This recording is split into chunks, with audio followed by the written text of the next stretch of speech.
Hello, it's Malcolm here, and in this presentation I'm going to use Sage to help me in an investigation of the number chain problem. So here I am, here's my Sage notebook opened up on my PC, and as you can see I'm on version 5.9. Already I think it's up to 6.1, but it doesn't matter, this one does everything I want, so I'll work with Sage 5.9. So I need a new worksheet, and let me call it More Investigations or something like that, doesn't really matter. And I'm ready to go, and I think I like to put a heading in, so I hold the shift key down and press on the purple line, and you can see it comes up here, and I want to do the number chain problem, and I'll give that a heading. So there we go. Now I'm ready to go. I'll now go into the cell. Now in this case, what I'm going to get Sage to do is to actually calculate the number chains for me, so that I can, rather than have to go through and do it by hand, calculate lots of different chains, I'm going to get Sage to do all the hard work for me.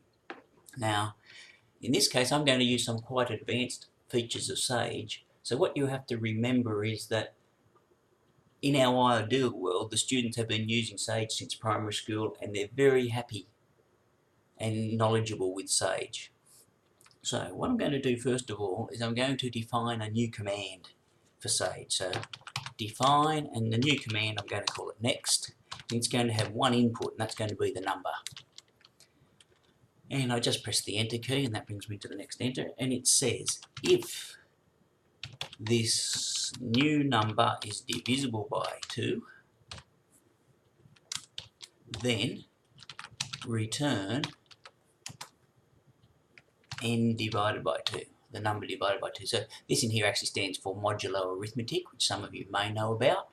And it says if when I divide n by 2 the remainder is 0, that means it's divisible by 2, then return n on 2.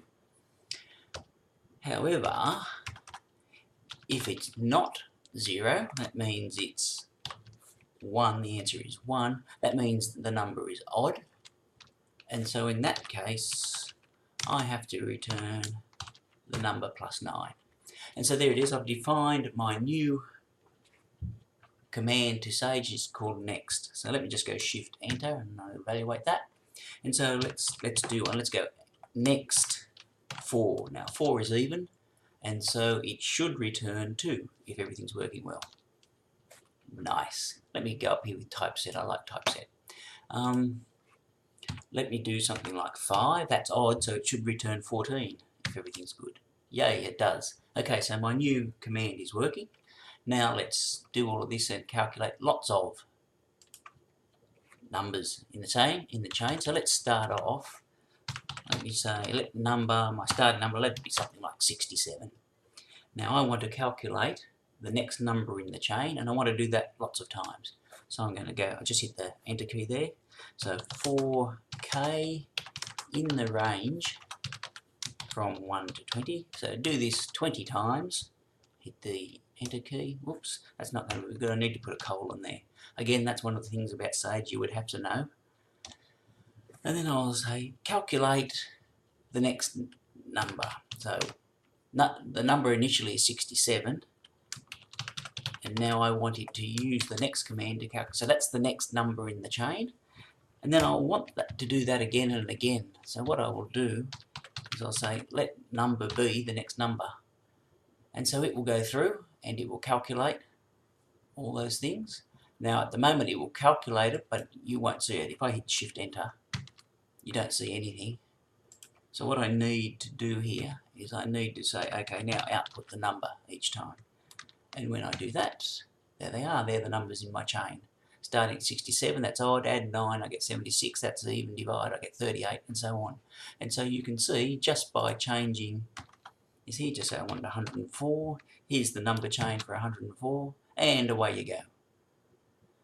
In there, I guess, it'd be nice to have the first number in the chain as well. And the only way I can think to do that is with this for loop here, it prints the last line only. And so what I can do to get around that is I can actually go print the number there, so it'll print that number, and just to make it look consistent, I'll print that number there. And now it's got all the numbers in the chain. And there you go. Once again, Sage hasn't solved the problem, but it sure has made my life easier, because now I can calculate 1,000 number chains and see what's going on. I'll leave it at that.